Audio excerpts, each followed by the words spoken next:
All right, so like I said, these two I chose because they're complements, and I'm gonna get an orange brown, okay? I have yellow because I know that with the brown, I'm gonna need some yellow to highlight it in some areas in her skin tone.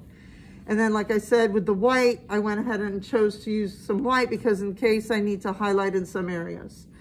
But be careful in using white because you don't want to go over your darkened areas with the white, okay? You don't want to kill what you've done so far, okay, with your value scale. Now, another thing I have on my plate is I have something called matte medium varnish, okay? It could be matte medium varnish. It could be any kind of varnish. And oil paint, we use linseed oil, okay? Or we'll use liquid, okay, in order to do this. And what am I working with? I'm working with Glazes, okay?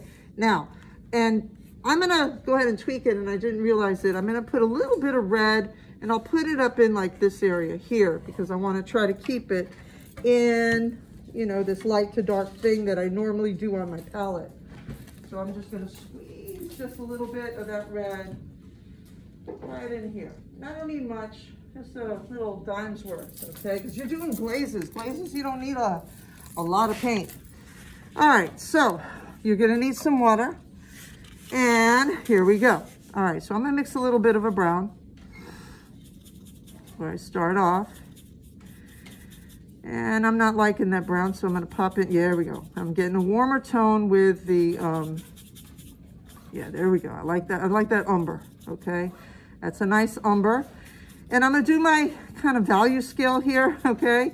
I'm gonna go from a light to dark with my skin tone, and I'm gonna be knocking it right up on top, okay? So now I've got everything from a, you could say a light to a dark, okay, going on here.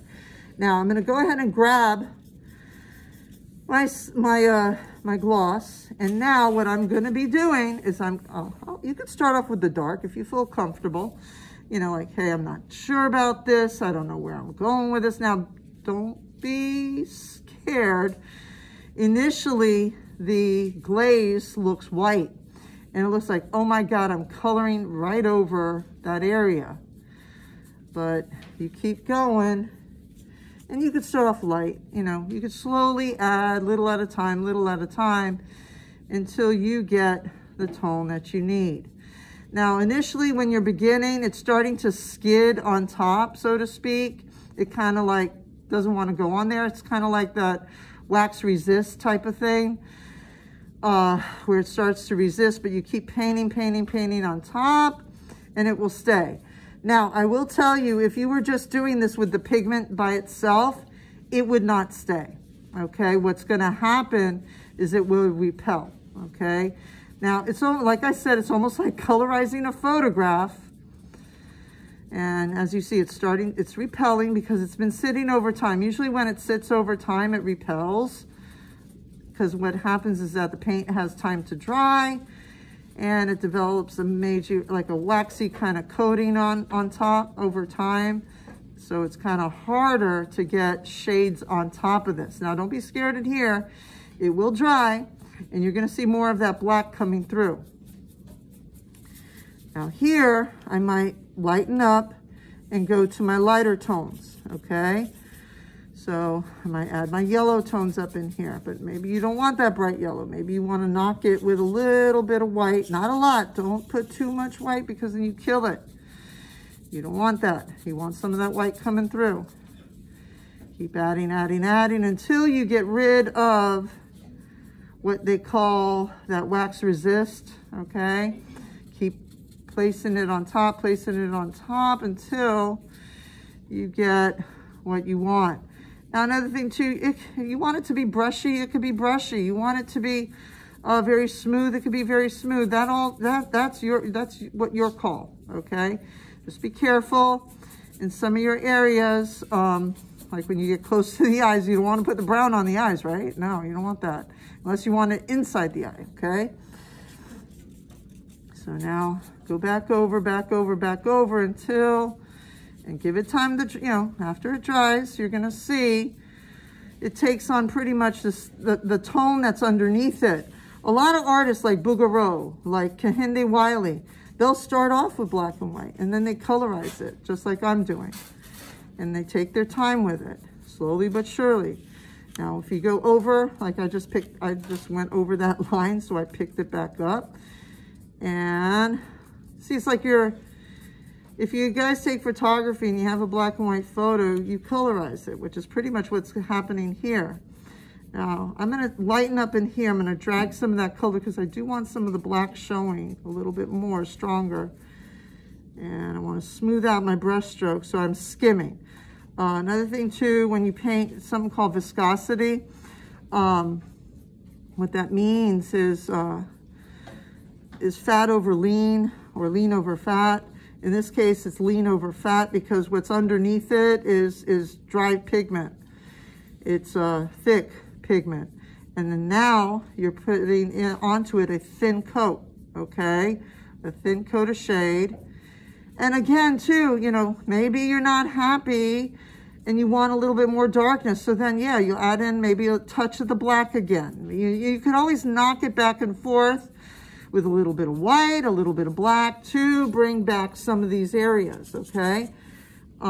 Like now right now I'm adding in more of my, remember I told you the orange, blue will give me that dark brown, that umber. So I'm gonna knock that umber in that darker area, okay? So I know for sure that area will remain and stay the shade that I want, okay? I wanna make sure that that's not gonna get too much lighter. Now, I gotta be careful. Now, I'm gonna go back to my light because now I'm going into that lighter area. Okay, try not to add white. If you add white on top of this, it could kill your composition, so be very careful. Like in this area, I went ahead and I added in a little bit of the raw umber, and then in the lighter area, I'm adding in the lighter tone of my, that I created with a little bit of yellow. Okay, does everybody get that? Hello, hello. All right, so you just go slow, little at a time, getting it to how you want it to be. Okay, and then let's say you have to pop some highlights. So then, okay, grab a little white, grab a little of the pigment, and maybe you wanna tweak it with a little bit of brightness in that upper cheek area. Okay, you wanna bring that back. So you go ahead and tweak it with some white in that area. Like I said, be very cautious and careful with the white. Only put the white where your highlights are, okay? Everybody all right? You got it? Do you need me to work on it some more to understand? Are you good? You good? Okay. Now remember, your darker values in the darker area, your lighter values in the lighter area. And like I said too, if you're one of those that doesn't like the brush stroke, go back in, back over, just keep hitting it till it gets smoother, okay? Like I said in the beginning, it's gonna be hard to get on top of it. Like I said, it's like a wax resist type of thing. I don't know if you've ever dealt with wax resist, like working with oil pastel and then using watercolor on top of it. That's what's happening, okay? So, and if you want to warm it up, you add in some reds. You want to darken it up, you add in some blues, okay? That's usually the way it goes. Like in her hair, I'm of course going to go with darker tones, okay? So I'll hit up the blue with a little bit of that orange again, and I get that burnt umber, okay? That I want to tweak it a little bit more, make it a little darker. Another way you could get burnt umber, you can get it by using a little bit of black into it, but you've already got the black. You've got the black and the, you've got the black, the grays, and the white tones, right? You did all that work already, okay? You don't need to go any further. Matter of fact, some artists, oh my God, there's this one artist, I don't know if you, actually I was showing Angel, God, what was the name of that guy? Now I forget his name. He's one of my favorites. Give me a sec, he's gonna come back. But anyway, he works with color and black and white at the same time. That's another method. And what that black and white does, it's a value scale. That determines things going back in space, that determines things coming up to you. So that's why artists work with that black and white to tone their surface sometimes first. Some artists even work with underpaintings. I know when I work with a brown shade, very light. I do my lights and darks first. I build and construct and I do it in a way as though I'm sketching and drawing. I am alla prima, which means that I go directly onto the surface. I don't usually draw first. I usually hit it with my paint completely. I draw with my paint, and then I add up, you know, slowly the shades that I need. But that's the way. Everybody is going to be different.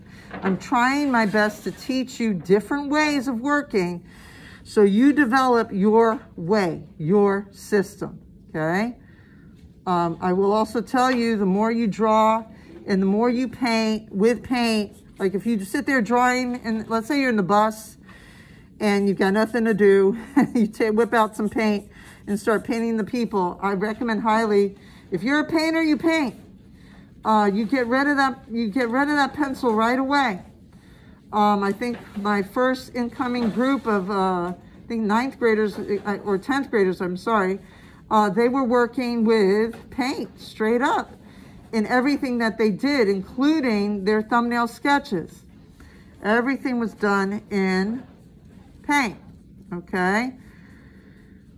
All right, so does that make it clear what I'm doing here with the tonality? Okay, good. All right, I'm done. I hope that you learned, and that's it.